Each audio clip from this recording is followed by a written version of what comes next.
In today's video, we are going to recap the 2012 movie Act of Valor, starring a group of active duty Navy SEALs who embark on a covert mission to recover a kidnapped CIA agent and stop a deadly terrorist plot against the USA. Before we get started, please don't forget to leave a like and subscribe, and thank you for watching. The film begins with SEAL Team 7 performing a parachuting exercise in perfect formation while in the busy streets of Manila in the Philippines. An ice cream truck is driving like crazy.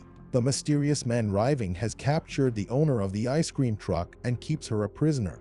Soon, the truck enters a schoolyard, and the man starts hitting the corn in order to gather the kids. The woman in the back of the truck is forced to serve the kids some ice cream while, at the same time, the US ambassador has visited this school to pick his son up. His son asks him for some ice cream, so the ambassador starts walking towards the truck with the boy. The mysterious man starts walking away from the truck. When he is at a safe distance, the truck explodes and kills the ambassador along with his son and the rest of the kids. Meanwhile, in Costa Rica, two CIA agents meet and discuss an underworld figure nicknamed Cristo.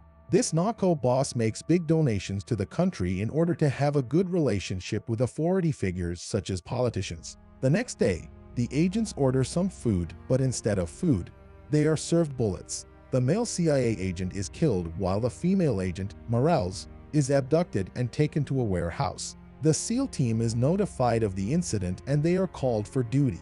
Lieutenant Rourke gathers his fellows around and delivers a speech, reminding them that they have to be focused or else they might be killed. The next morning, Rourke kisses his wife goodbye and she tells him to return in time in order to not miss his son's birth.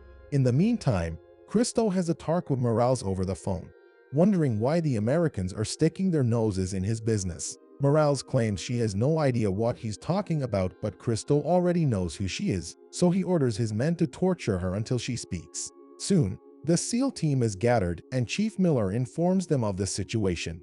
Morales has been kidnapped by Cristo because she was investigating a possible link between Cristo and a man named Abu Shabal, the same man who killed the ambassador and the kids.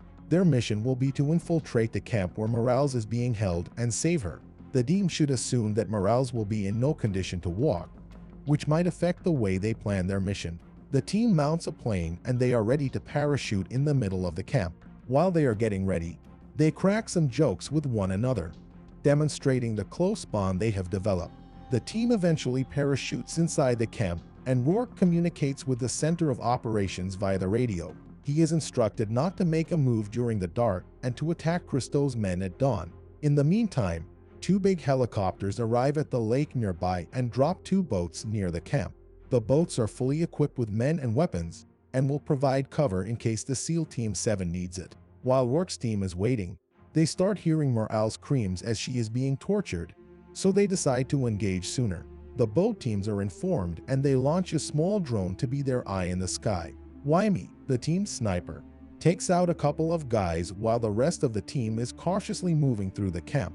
They make it inside the building where Morales is being kept, but the narcos see them and open fire, resulting in a team member, Mikey, being shot in the eye. Eventually, the SEAL team cleans the building and they save Morales, also finding her phone. Before they take her out of there, the team has to be certain that this is the woman they are looking for. A SEAL team member, Dave, approaches her and asks her what's her mother's name. Then, he asks her where she was born. Morales answers correctly to both questions, and the team knows that she is their package. Jaime sees enemy vehicles approaching, and he warns the team. The remaining members carry Morales and Mikey to a pickup truck, and they drive away. The narcos ride after them, and that leads to a heavy exchange of bullets. Although the SEALs take a vehicle out by using an RPG, there are more vehicles going after them. Rourke informs the boat teams that they are coming in hot while the SEAL who's driving brings the car into the water. The SEALs are so well trained that they can make it out of the vehicle while it sinks. The boat teams appear like saviors and they use their machine guns to pin the enemies down. The SEAL team members jump on the boats and make it out of there alive. In the meantime, Abu visits a secret lab run by Cristo in Ukraine. There, a guy shows him a bulletproof vest that Abu can wear under his coat. But there is more.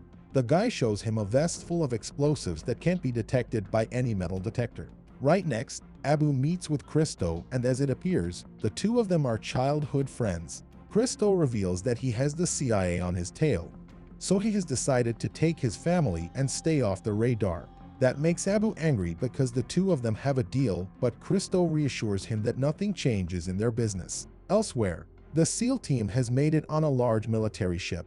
Two members of the team, Ajay and Ray, are sent to Somalia because the military's intel suggests that's Abu Shabal's next destination. Rourke steals a moment to speak with Dave and hands him a letter. The letter should be delivered to his wife in case Rourke doesn't make it. Ajay and Ray make it to Somalia. As it appears, they have found the perfect spot to watch over a bunch of planes landing. Abu is on those planes along with his 16 terrorists, men and women whom he will sacrifice to cause mayhem in the United States. Another military team has discovered Christo's location, and they decide to make a move. They approach his luxurious yacht and take his men out one by one. Finally, they capture Christo, and Captain Miller sits with him for a talk. Miller threatens him that he will throw Christo in prison and shows him a video of his daughter.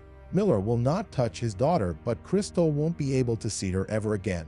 That makes Christo reveal Abu's plan. Abu has found 16 people willing to wear the explosive vests, and he will scatter them in all big cities of America. He plans to create massive attacks and destroy America's economy. The plan is being executed right now, and Abu will pass his terrorists undetected under a tunnel located near the Mexican border. Rourke's team is informed, and they attack Abu's current location. After a gunfight, half of the terrorists are killed, but the other half escape with Abu. Rourke is contacted by the Center of Operations and is told that their mission is incomplete. They will have to fly to Mexico and meet with the Mexican armed forces. They will work together to stop Abu Shabal. The SEAL team does as instructed, and Rourke meets with his Mexican counterpart. He proclaims that what they are looking for is a tunnel located under an old factory. The Mexican lieutenant knows exactly where that place is, but he has some bad news. That area is controlled by the cartel, so they have to be ready for a big fight. The Mexicans transfer the SEAL team to the factory, but the cartel has spotted them, and they soon follow after them. Some soldiers stay outside the factory's front door to hold the enemies back, while the rest of them enter the building and start cleaning it. At some point, the team stumbles on a woman who's left behind by Abu to kill the soldiers. The woman detonates her explosive vest, but the SEAL team manages to avoid harm's way. After a large-scale battle, Rourke and his team enter an empty room while one of the terrorists sneaks from the top floor and releases a grenade. Nobody sees the grenade except Rourke, who decides to sacrifice himself by jumping on it and saving the rest of the team.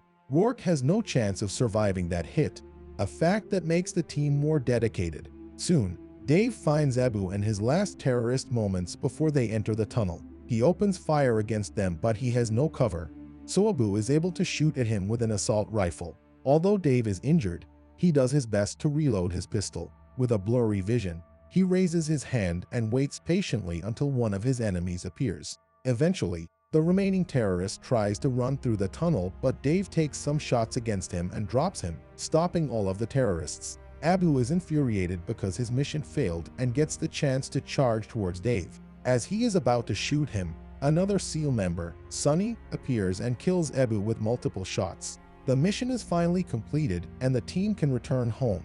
Rourke is given a military funeral with full honors, where the SEALs pay their respects. Dave also delivers Rourke's letter to his wife. Her child is born, but the boy will miss growing up with his father. However, the letter explains that Rourke was a fighter and his son should live without any fear of death, but always with respect towards others.